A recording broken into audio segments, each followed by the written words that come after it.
Bonjour, bienvenue sur France Info, il est 11h30. Les explications très attendues de Christophe Castaner. Le ministre de l'Intérieur devrait s'exprimer dans les prochaines minutes et revenir sur l'intrusion à la Pitié-Salpêtrière avant-hier à Paris.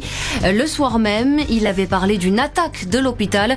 Les témoignages et vidéos montrent cependant que les manifestants cherchaient en fait à fuir les forces de l'ordre quand ils sont arrivés à la porte du service de réanimation.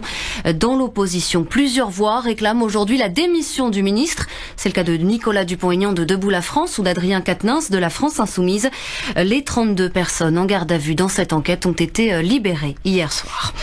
Une autre vidéo du 1er mai très partagée sur les réseaux sociaux, c'est celle-ci. Ce policier, visiblement un CRS, qui jette un pavé vers des manifestants à Paris. L'IGPN, la police des polices, saisie pour une enquête.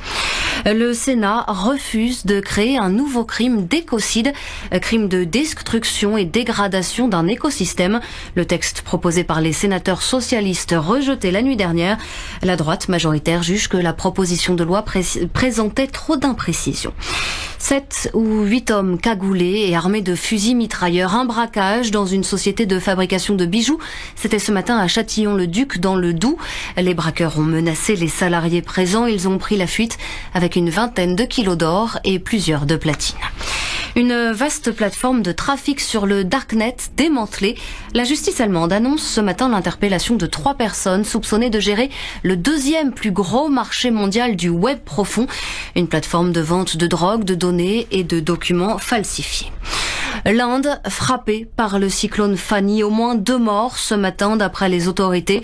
Une personne tuée par la chute d'un arbre et un vieil homme mort d'une crise cardiaque dans un abri. Plus d'1 million d'habitants évacués dans l'est du pays. La tempête progresse, le Bangladesh place déjà son armée en état d'alerte. Elles doivent aller en finale. Voici l'objectif très clair donné par la fédération aux 23 footballeuses françaises retenues pour le mondial le mois prochain. Liste dévoilée hier soir par la sélectionneuse Corinne Diacre. Il y a tout pour faire une bonne Coupe du Monde, assure la capitaine Amandine Henry sur France Info. Nous n'avons jamais vu son visage à l'écran, ni même entendu sa voix. Pourtant, il jouait l'un des rôles clés de Star Wars. Peter Mayhew, alias Chewbacca, est mort à 74 ans. L'acteur a incarné l'extraterrestre poilu dans la plupart des volets de la saga. George Lucas lui rend hommage. Il était l'être humain le plus proche qui soit d'un Wookie, un grand cœur, une nature généreuse, écrit le créateur de Star Wars. Je vous souhaite une très belle journée avec nous sur France Info.